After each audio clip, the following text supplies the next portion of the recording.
Hello, my dear youth. This is Ibrahim Yunus. Today we are coming to touch on leadership. One of my mentor, Mr. Dusey, back at university, one of my very passionate lecturer.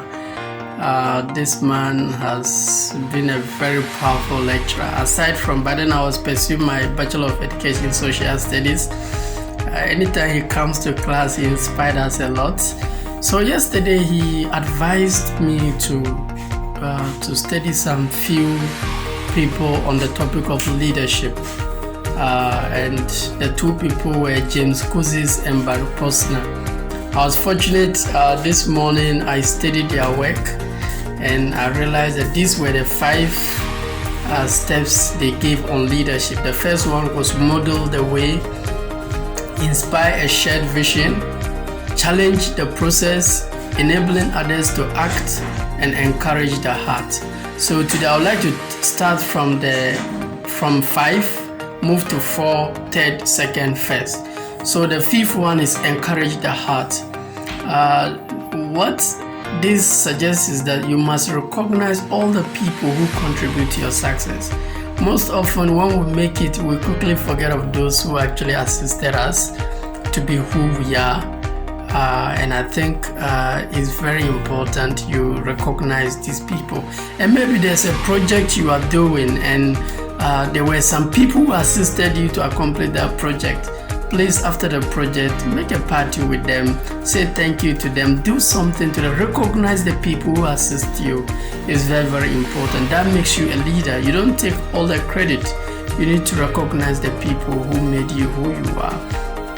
For instance, myself, there are a lot of people who made me who I am, from my primary, JSS, senior high level, training college at the university, and I have mentors I always look up to.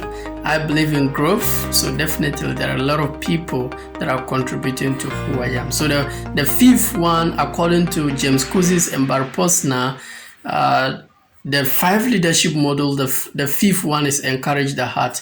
The 4th one is enabling others to act. What this simple means is that encourage others to share. Leadership is not only about you and your family. You are there to serve them, not to be served. One funny thing I realized with regard to leadership in Ghana is that we see leadership as to be served. People should serve us. But in actual fact, if you listen to whether it's Prophet Muhammad, whether it's Jesus Christ, they see leadership as serving people. I remembered one of the hadiths, they were given leadership position, and some of the Ummah of Prophet Muhammad, they were running away from the leadership. And they didn't understand, so they questioned them. The reason why they were running away was that they see leadership as serving. So if you are not in a position to serve, don't go for the leadership. But here you see people running, assemblyman, MP, they are running because they don't see leadership to serve. They see leadership, others should serve them. So basically, if you see people should serve you, definitely you also want to win it so that people will serve you. Maybe you are passing, MP is passing with his car, beep, the leader is coming, then they'll push you aside, then you pass. Hey, I'm a leader. No. Leadership is not about titles. When you read the book, you ask of enabling others to act, encourage others to share. Don't put others to be quiet and it's all about you. No, when you do that, you cannot be a leader. The 3rd is challenge the process. From the book, I've discovered that a leader is someone who is an agent of change. And when you are an agent of change, you question the norm, you question the systems, you challenge the norms, you seek new ideas, you have the courage to take risk. So if you are a leader and you don't challenge the process, maybe the process, the system of doing things is wayward, it's not doing well, it used to be good, it's no more good, and you don't challenge it, you don't bring new ideas to innovate, then you are not a true leader. And the 2nd model, according to James Kouzis and Baruch Posner, is that inspired a shared vision. Envision an exciting, meaningful future of vision and share it with others. I think that is one thing I love about Martin Luther King. He said that he has a dream. He has a dream, and his dream is one day his 4 children will be judged not by their color, but by their competence and other things is very, very important. So that's it. Inspired a shared vision, envision an exciting, meaningful future, and share it with others is very, very important. Mahatma Gandhi, these are people with vision.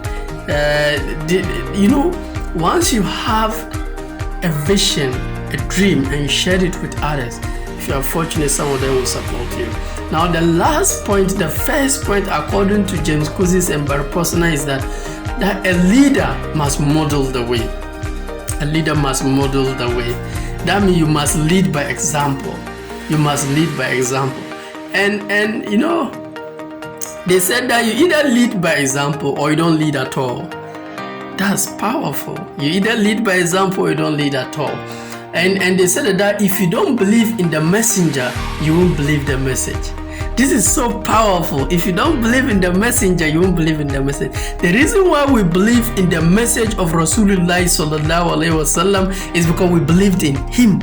The reason why you believed in the message of Jesus Christ is because you believe in Jesus. So when you are a leader, the people must believe in you, or else your message is nothing. It's not worth it. So a leader must model the way. And one of my colleague, Dr. Rashid, he said that people buy you before they buy your product. People buy you before they buy your product. So whatever product you are selling, focus on you. A leader must focus on you. Leadership starts with you.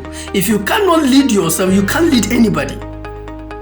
That's the fact. If you cannot lead yourself, then forget it. You are not in a better position to lead anybody. And most often, leadership starts from the home. It starts from the family. You, the parents, or you, the father, you told your children not to smoke cigarette, and you are taking the cigarette. They shouldn't take alcohol. You are doing it. They shouldn't lie. You are lying. They shouldn't be lazy, and you are lazy. Listen, children don't do what their parents told them to do. They do what they see their parents do. Now, let's come to leadership. Your followers don't do what you tell them to do. They do what they see you do. So do what you say. That's true leadership. So according to James Kouzis and Barry Posner, the first one is model the way. The second, inspire a shared vision. The third, challenge the process. The fourth, enabling others to act. And the fifth, encourage the heart. This is the little I have to share with you today. Have a sound day. Have a good day. Enjoy yourself. Bye.